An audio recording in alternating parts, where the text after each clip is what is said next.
Il y a encore 5 ans de ça, j'étais persuadée que je n'avais pas la voix pour chanter. Depuis petite, j'ai toujours voulu chanter. J'ai pris des cours de chant quand j'étais jeune adulte. Et au début, c'était super. Une fois par semaine, pendant 1 heure, je faisais ce que j'adorais.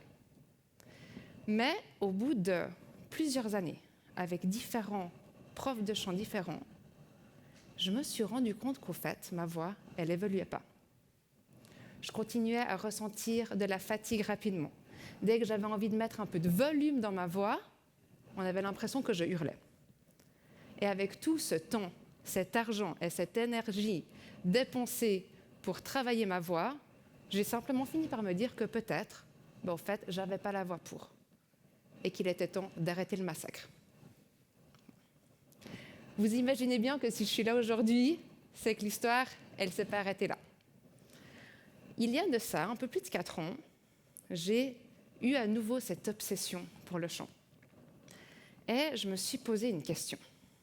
Est-ce que vraiment, sur toute cette terre sur laquelle on vit, il n'y a pas une seule personne qui sait comment fonctionne la voix et qui sera capable de me dire qu'est-ce qui fait qu'une voix sonne bien, qu'une voix sonne pas bien, et qu'est-ce que je peux faire concrètement pour que ma voix sonne bien? Eh bien, cette personne, j'ai fini par la trouver. Et j'ai compris une chose essentielle. Pendant des années, j'ai cherché à utiliser un instrument dont je ne connaissais absolument rien à son fonctionnement. C'est pas étonnant que j'arrive à rien. D'ailleurs, on va regarder parmi vous. Vous allez lever la main si vous utilisez votre voix tous les jours. On est d'accord que si tout va bien, c'est tout le monde.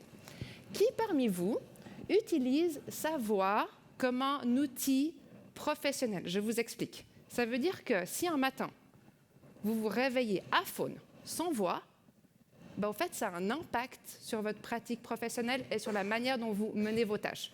Pour qui c'est le cas? Vous pouvez regarder autour de vous. C'est une grande partie des gens. Donc, qu'est-ce que vous connaissez de votre voix qui, pour beaucoup d'entre vous, est un outil professionnel, mais qui, pour tout le monde, est déjà notre outil de communication principal? Est-ce que quelqu'un dans cette salle, ça c'est pas une question piège, peut me dire quel est l'organe qui est au centre de la voix?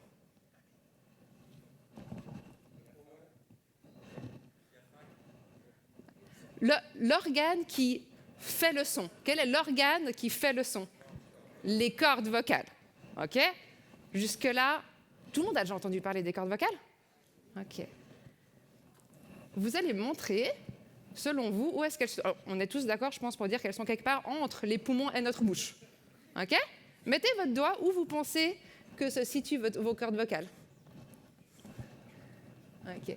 Pour beaucoup, on croit que c'est là. Ah, non, elles ne sont pas là. Vous allez monter un peu, là, ça va tracher. Vous sentez des cercles les uns sur les autres. Et tout en haut, il y en a un qui est plus grand que les autres et qui est pentu devant là. Cartilage thyroïde, la pomme d'Adam. Elles sont là. Elles sont là à l'intérieur, nos cordes vocales. Vous pensez qu'on en a combien? On en a 2. Elles sont ici. Et vous voyez que ce n'est pas des cordes. Ce n'est pas des cordes. Ici, on est en position de phonation. Là, on est en train de faire un son. C'est comme des portes coulissantes.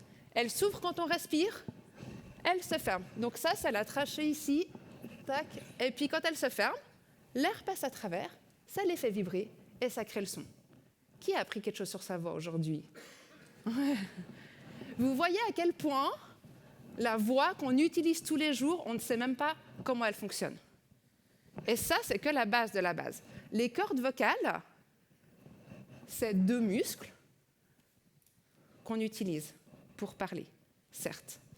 Dans notre corps, on a plus de 600 muscles. En réalité, quand je suis en train de m'adresser à vous, j'utilise près de 200 muscles de mon corps. Quand je suis en train de chanter, j'utilise près de 300 muscles. Donc vous voyez que c'est un système qui est grand et complexe. Je vais vous montrer maintenant la vidéo d'une youtubeuse. Soyez très attentifs à sa voix. Bonjour les filles, alors je vous fais cette petite vidéo pour vous présenter une marque de cosmétiques qui sont des cosmétiques naturels et qui s'appelle Couleur Caramel. Alors, je ne sais pas si vous l'avez reconnue, mais cette youtubeuse, c'est moi. C'était ma voix en 2012. Qu'est-ce qui s'est passé? Entre 2012 et aujourd'hui, je suis devenue enseignante. Et vous savez qu'est-ce qui s'est passé quand je suis arrivée devant une classe de 20 ados qui avaient entre 15 et 18 ans et que je leur ai dit « Bonjour à tous, j'espère que vous allez bien. Aujourd'hui, vous pouvez sortir vos cahiers de maths. » C'était ma voix, hein? Et le jour où je suis arrivée devant ma classe et que je leur ai dit « Bonjour à tous, j'espère que vous allez bien. Aujourd'hui, vous allez pouvoir sortir vos cahiers de maths. »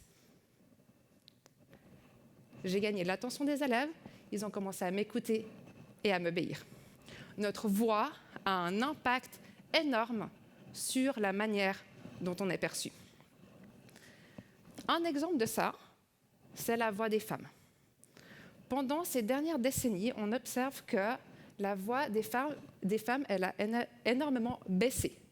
Les femmes parlent plus grave aujourd'hui. Ça, vous pouvez le voir si vous regardez des archives de la télévision ou de la radio, vous verrez que la voix des femmes est beaucoup plus aiguë.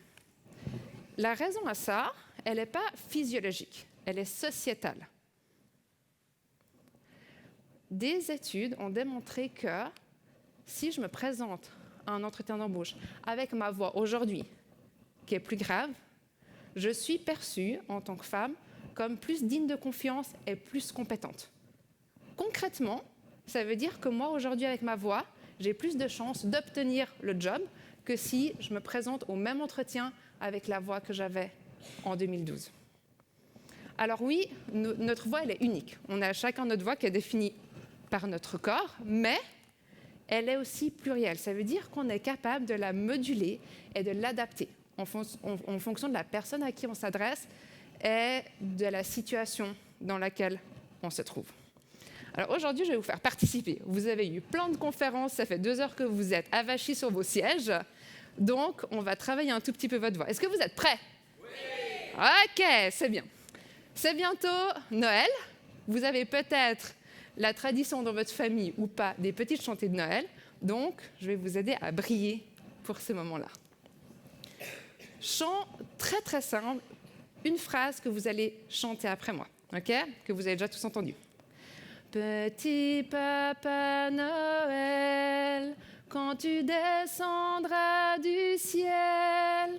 À vous. Petit Papa Noël, quand tu descendras du ciel. OK, pas mal du tout. Mais clairement, on a moyen de faire un peu mieux. Donc, on va utiliser ce que je vous ai dit tout à l'heure. Déjà, commencez par vous lever. Vous êtes avachis sur vos sièges, ça ne fonctionne pas. Je vous rappelle qu'on a 300 muscles à les mobiliser là. Hein? OK. Étirez-vous un petit coup sans faire mal à vos voisins. On a besoin que le corps soit disponible. OK. Baillez la bouche grande ouverte en faisant du bruit. OK. Vous allez masser un petit coup le masséter ici. Des deux côtés. Moi, je ne peux pas, j'ai le micro. Ça, c'est le muscle pour votre mâchoire. Okay, qui vous permet d'ouvrir la bouche. Parce que devinez quoi? On ne peut pas chanter la bouche fermée. OK. Vous massez un coup ici. Et maintenant, je vais vous faire un petit exercice de ce qu'on appelle en chant le soutien. Vous allez mettre vos mains sur le ventre et vous allez faire avec moi.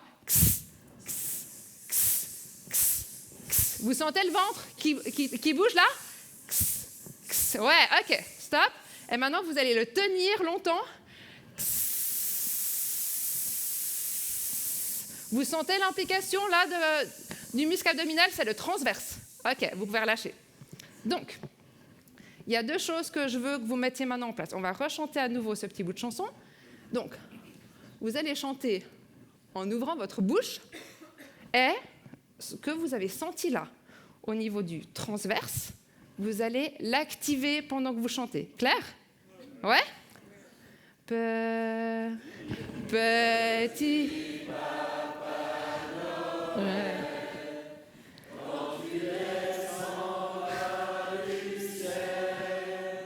mais bravo! Que c'est beau! Ah ouais! Vous pouvez vous applaudir. Est-ce que vous avez tous entendu la différence de volume, là? Ouais. Et pourtant, je ne vous ai pas demandé de chanter plus fort. Qu'est-ce qu'on a fait? On a mis en place ce qu'il faut dans le corps pour que votre voix résonne naturellement. Moi, je suis Alexia Robert, je suis coach vocal, j'ai fondé le Studio de la Voix et j'aide tous les clients à améliorer leur voix de manière efficace en comprenant comment elle fonctionne. Merci pour votre attention, vous pouvez vous asseoir.